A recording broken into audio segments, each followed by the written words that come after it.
My name is Vanessa Moore. I am 27 years old. The night my parents laughed at me still rings in my ears like a cruel echo I can't silence. It wasn't a fight. It wasn't even a serious conversation. It was worse. It was a dismissal so sharp, it cut deeper than any insult. We were sitting around the dining table, the one I had grown up eating Sunday dinners on. The air smelled faintly of roasted chicken and rosemary, but it may as well have been poison because what came next ruined everything. I had finally worked up the courage to share my dream. I'd been working on my business plan for months, sketching out ideas late at night when everyone else was asleep. I wanted to start my own design studio, bold, ambitious, mine. I thought, for once, they would see me as more than the quiet daughter in the shadow of my sister, Danielle. I've been accepted into the accelerator program downtown, I said, trying to keep my voice steady. It could be the start of something big for me. Silence. Then my father chuckled. Not the warm kind of laugh he gave my sister, but the mocking, dismissive one I'd learned to hate. Vanessa, he said, shaking his head. You can't be serious. You. Running a business. That's not who you are. My mother set down her fork with a smirk. Sweetheart, leave things like that to Danielle. You've never been that type. A type. Danielle smiled faintly, eyes flicking toward me, the smirk of someone who didn't even need to fight for their crown, because it had already been handed to them. I clenched my fists under the table. I've worked for this. I've put everything into this project. And then came the sound I'll never forget. Both of them laughing. Together. My parents. Laughing at me. You'll never make it, my father said. Don't embarrass yourself chasing nonsense. Danielle is already making us proud. I felt my stomach twist as if every bite of food I'd ever eaten at that table was turning to ash. In that moment, I realized it wasn't just doubt. It wasn't just favoritism. It was erasure. I was invisible to them. My dreams nothing more than a joke at dinner. Danielle reached across the table, patting my hand like I was a child. Don't take it personally, Ness.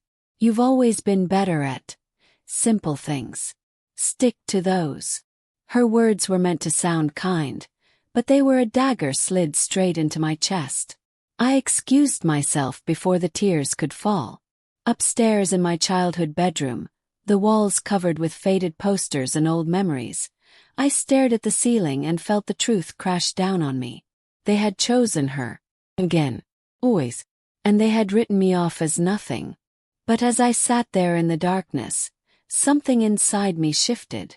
My hands trembled, not with weakness, but with rage.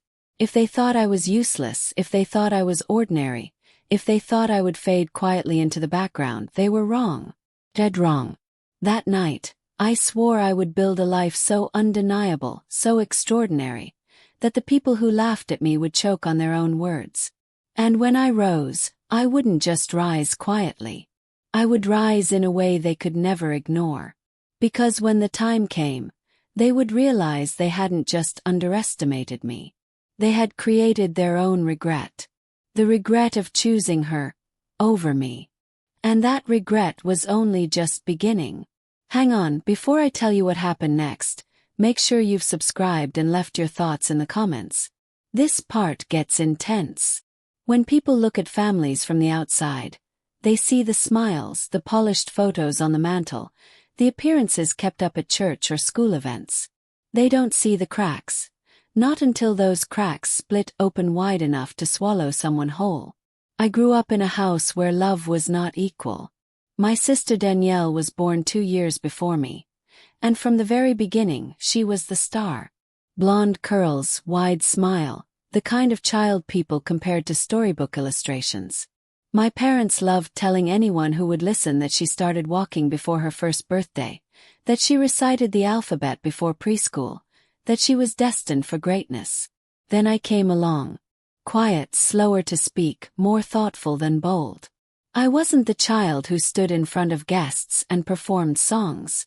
I was the one who sat in the corner, flipping through books, sketching with crayons, creating worlds that no one else cared to ask about. "Danielle will be the one to shine," my mother used to say, tousling her golden hair. "Vanessa, she's sweet. But not everyone's meant to lead." I was 5 the first time I realized the truth. We had just come home from church, and my father knelt to show Danielle how to tie her shoes, praising her patience and focus. I was sitting nearby, carefully drawing a flower in my notebook. I ran to him, holding it out proudly. "Look, Daddy." He glanced at it, smiled faintly, and said, "That's nice, Ness. Now, Danielle, let's practice spelling your name." It wasn't cruelty. It wasn't hatred. It was worse. It was indifference. I grew up in Danielle's shadow. At school plays, my parents brought flowers for her, never for me. At birthdays, her gifts were extravagant, mine practical. When she won a debate competition, they threw a dinner. When I placed second in an art contest, they told me it was a nice hobby. And the older we got, the clearer it became. Danielle was their pride. It was extra. By high school, it was a running joke. Teachers noticed how my parents always showed up for Danielle's performances but forgot mine. Friends whispered about how my mother bragged about Danielle's grades while shrugging off mine. I laughed along, pretended it didn't hurt, but each remark etched itself deeper into me. Still, I loved my sister. Or maybe I loved the girl she used to be, before she learned to wield my parents' favoritism like a weapon. When I got my first sketchbook published in the school art magazine, I rushed home, eager to show someone, anyone, that I mattered. Danielle glanced at it, then said, "Cute. But you know Mom and Dad aren't into that stuff." She was right. At dinner that night, I told them. My father nodded distractedly, scrolling through his phone. My mother said, "That's nice, dear. Did you apply for the summer internship we told you about? Something useful." Useful. That word haunted me. Every dream I had was cute, sweet, or useless. The favoritism only sharpened in college. Danielle went to business school on a scholarship. My parents told everyone, "She'll be running her own company one day." I went to art school part-time, balancing waitressing shifts to pay my tuition. My parents told people, "Vanessa's figuring things out." And yet, deep down, I believed they were wrong about me. Because every night after long shifts, I'd sit at my desk, sketching designs, writing plans, pushing myself harder.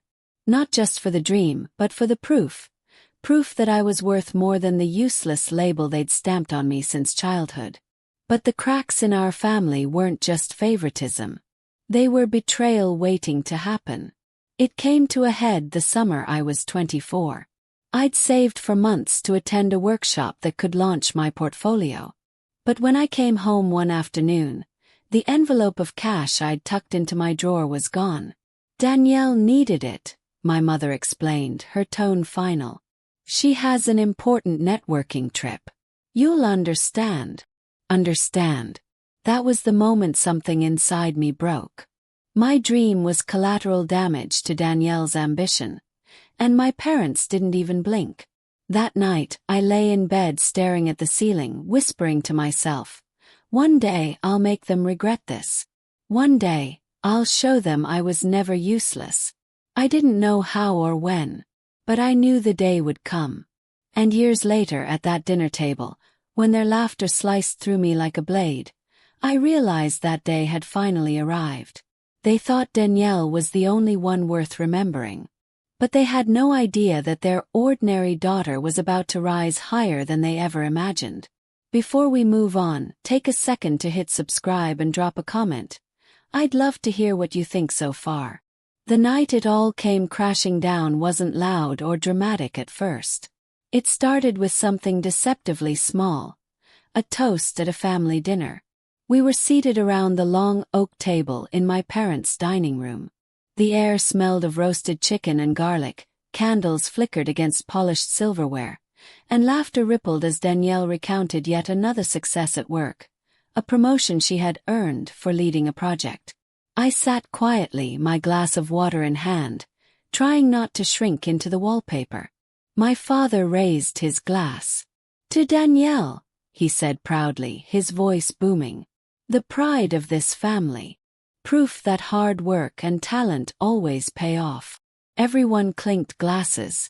My sister beamed, soaking up the attention like sunlight. I smiled faintly, waiting for someone to add a word about me. Something. Anything. Silence. Then my mother, eyes glistening with pride, added, "We always knew she'd be the one to carry our name forward." The one. Her words landed like stones in my chest.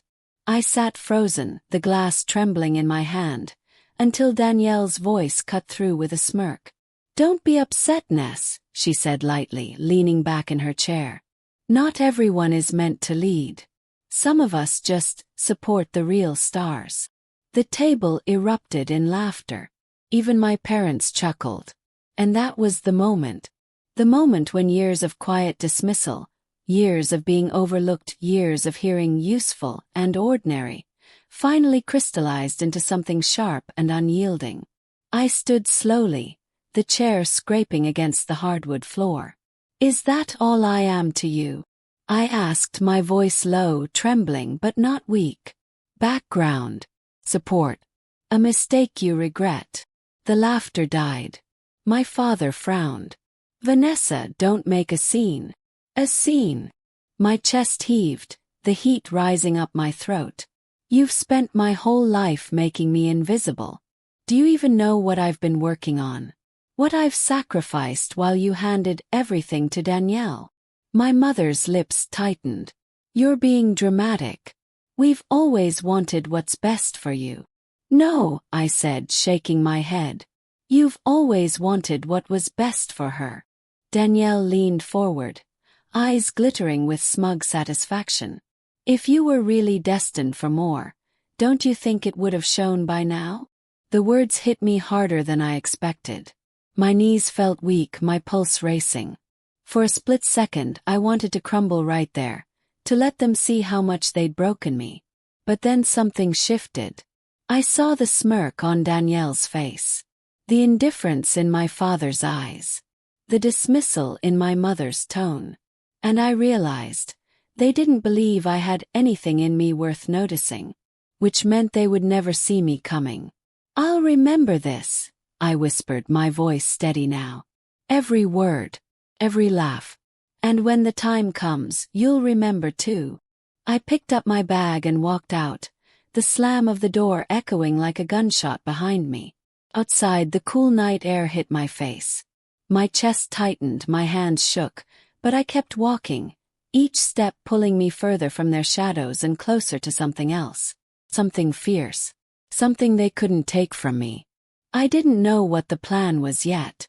But I knew this. I was done being the forgotten one. I would make my own path, build something they couldn't laugh at, erase, or ignore. And when I did, they would choke on their own words. Before we go any further, click subscribe and let me know in the comments.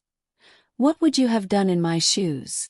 The invitation burned in my hands like fate itself had slid it under my door. An industry networking event, the kind I'd only ever read about, the kind my sister was always too busy attending because she already had connections. It was happening at one of the most prestigious venues in the city. Every major player, from investors to creative directors, would be there. For a moment, doubt whispered in my ear. What if you don't belong there? What if they laugh at you too? What if you prove your parents right? But then I remembered Danielle's smirk, my father's toast, my mother's silence. I clenched the envelope and whispered to myself, no more being invisible. The weeks leading up to the event became a blur of preparation. I pored over my notebooks, sketches, and half-finished projects that I had tucked away for years. My dream had always been design, creating spaces that spoke louder than words, that made people feel. I knew I had the ideas, but I also knew ideas weren't enough. So I worked. Every night after my day job, I stayed awake until dawn refining my portfolio. I pulled together digital mock-ups, built mood boards, even snuck into hardware stores to take photos of textures and materials for inspiration. My small apartment turned into a war room. Papers spread across the table, fabric samples pinned to the walls, coffee cups stacked like trophies. There were moments of fear. I'd stare at my work and think maybe they were right. Maybe I am ordinary. But then I'd hear Danielle's voice in my head, support the real stars, and that fear turned into fire. The night of the event arrived. I stood in front of the mirror in a thrift store dress I had altered myself, the seams stitched with a precision that came from years of making do with less. My hair was pinned back, my makeup simple but strong. I wasn't there to blend in. I was there to be seen.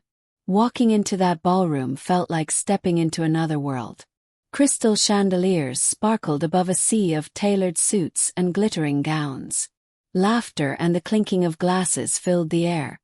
Conversations buzzing with opportunity and ambition. First I felt small, out of place. But then I remembered. These people didn't know me yet. They hadn't written me off, hadn't dismissed me as useless. To them I was a blank page. And that gave me power.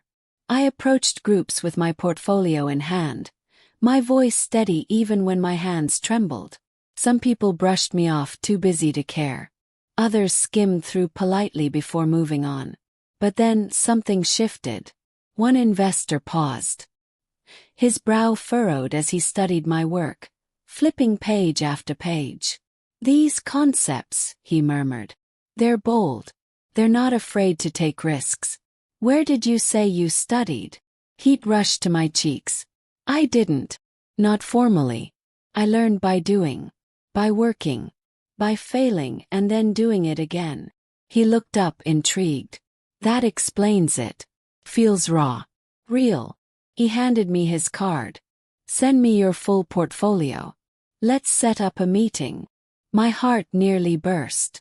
That was the first card. By the end of the night I had 5. But revenge wasn't just about building my own success.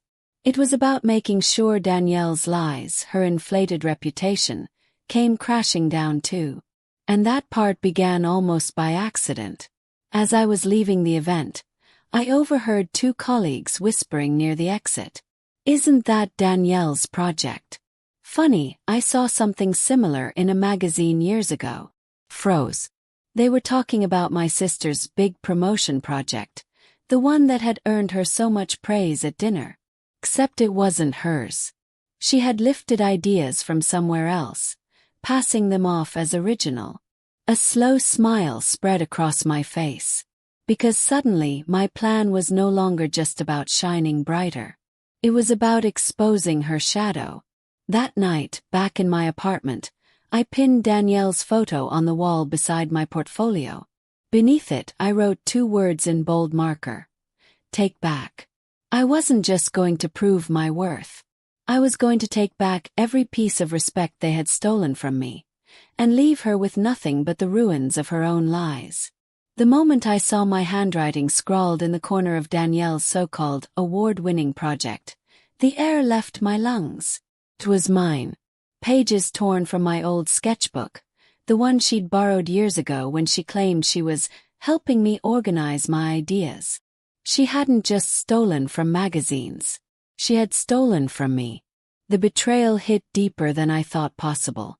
But alongside the sting came something sharper. Resolve. If Danielle wanted to build her empire on my back, I'd be the one to light the fire beneath it. The next week, I walked into the company's annual showcase. It was their biggest event of the year. Clients, investors, partners, and media all in attendance. Danielle was set to present her visionary project, the one that had earned her promotion and endless praise from my parents. And I was there to make sure everyone knew the truth. I wore the same thrift store dress I'd altered for the networking event, but this time I carried something more powerful than a stitched hem. A presentation of my own. My hands gripped a sleek black folder filled with proof, time-stamped drafts, digital backups, even voice memos I'd recorded while brainstorming. And at the very back, a side-by-side comparison of my original sketches and Danielle's polished submission. Identical. The only difference was the name. When the lights dimmed and Danielle took the stage, She was radiant with her usual confidence. She strutted across the floor in designer heels, her voice smooth as she clicked through slides that were nothing but polished versions of my work. I watched the crowd nod, impressed. Some even whispered words like genius and innovative. My stomach twisted, but I held steady, because I knew what was coming. Halfway through her speech, I rose from my seat. The room turned curious. Danielle's eyes flicked to mine, just for a second, and I saw the faintest flash of panic. "Excuse me," I said, my voice firm but calm. "Before we continue celebrating, I think it's only fair the truth comes out." Gasps rippled through the room. I stepped forward, folder in hand, and laid it open on the nearest table. I projected copies of my sketches onto the screen, the very ones she had stolen, complete with dates months before her submission. "This isn't her project," I said, my voice rising with every word. "It's mine. Every line, every concept, every detail. Taken from my work without permission. Passed off as her own." The silence was electric. Then came the murmurs, the whispers, the sharp intake of breath as the evidence glared back at them. Danielle's face drained of color. That's not true," she stammered. "She's twisting things." But the proof was undeniable. The handwriting, the digital timestamps, the drafts with my notes still in the margins. One of the directors stood up, fury etched across his face. "Is this true, Danielle?" Her mouth opened, closed, but no words came. And in that silence, her empire crumbled. The aftermath was swift. The promotion revoked. Her contract suspended. The clients who had praised her walked away in disgust. The investors who had clapped at her brilliance now whispered about legal action. As she stumbled out of the showcase, her heels clicking like desperate pleas, I stood taller than I ever had before. And when I caught sight of my parents in the back of the room, their faces pale, their mouths open in shock, I didn't look away. 'Cause for the first time in my life they saw me. Not as the useless daughter. Not as the one in Danielle's shadow. But as the woman who refused to stay small. Weeks later I sat in my new office. My own, not borrowed or handed down. Sunlight streaming through floor-to-ceiling windows. My designs lined the walls, and my phone buzzed with new clients eager to work with me. Danielle. She disappeared from the industry as quickly as she had risen. Her name became a cautionary tale, whispered in conference rooms and classrooms alike. And my parents, they tried to call, tried to apologize. But I had already made peace with one truth. I didn't need their approval anymore. My legacy wasn't about them. It was about me. The girl they once called useless had become the woman they could never ignore. I leaned back in my chair, staring out at the city skyline, and whispered to myself the words that had carried me through every dark night. They buried me in shadows. But I built my own light. And this time no one could take it from me. Sometimes the people closest to you will do everything in their power to keep you small. But when you rise anyway, higher, louder, brighter, they'll regret ever doubting you. My sister thought she could steal my future. Now she has no place in it. And I'm finally living the life they said I'd never have.